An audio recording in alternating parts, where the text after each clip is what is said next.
Amen, amen. Je vous le dis, il a la vie éternelle, celui qui croit. Alors, je vais vous parler de la vie éternelle. C'est quoi cette vie éternelle? Eh bien, je pense que c'est notre demeure pour l'éternité. Alors, c'est vrai que la question qui tue, c'est, sans mauvais jeu de mots, bien sûr, si je meurs, je vais où? Et donc, je m'appuie sur la Bible qui nous dit, heureux dès à présent les morts, qui meurent dans le Seigneur. Alors c'est déjà une petite indice, simplement, il y a une raison d'être heureux, de mourir dans le Seigneur. Alors c'est vrai que ce mot mourir, moi personnellement, je préfère le terme rentrer dans la vie nouvelle. Cela me semble plus juste, surtout pour un croyant.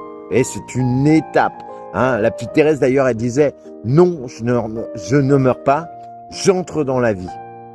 Et quand on parle d'un événement sportif, tu me dis, ça n'a rien à voir. Mais quand on parle du Tour de France, à la fin du Tour de France, ça ne veut pas dire que le Tour de France meurt. Et ben nous, c'est exactement pareil pour la vie à venir. Et je disais aux petits, quand je faisais du caté, regardez la chenille. Sa vie à venir, c'est devenir papillon. D'ailleurs, j'emploie plus ce terme d'enterrement, mais d'anciennement. C'est un passage, une nouvelle dimension. Et j'aime bien cette histoire, c'est dans le ventre d'une maman, d'une mère, il y a deux bébés, deux jumeaux. Puis il y a l'un qui demande à l'autre, « Et toi, tu crois à la vie après l'accouchement ?» On connaît cette question. Et l'autre répond, « Bien sûr, pourquoi? Il y a forcément quelque chose après l'accouchement.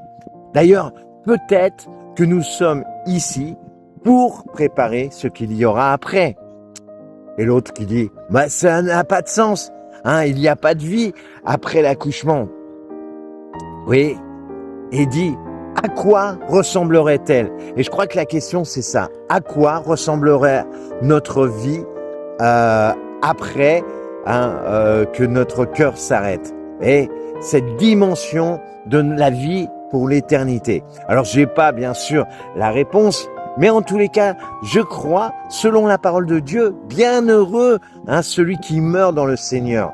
Alors, bien sûr, vivons heureux déjà maintenant dans le Seigneur, pardonnons, aimons, et soyons heureux le plus longtemps possible. Mais devenons bienheureux, au moment de notre passage.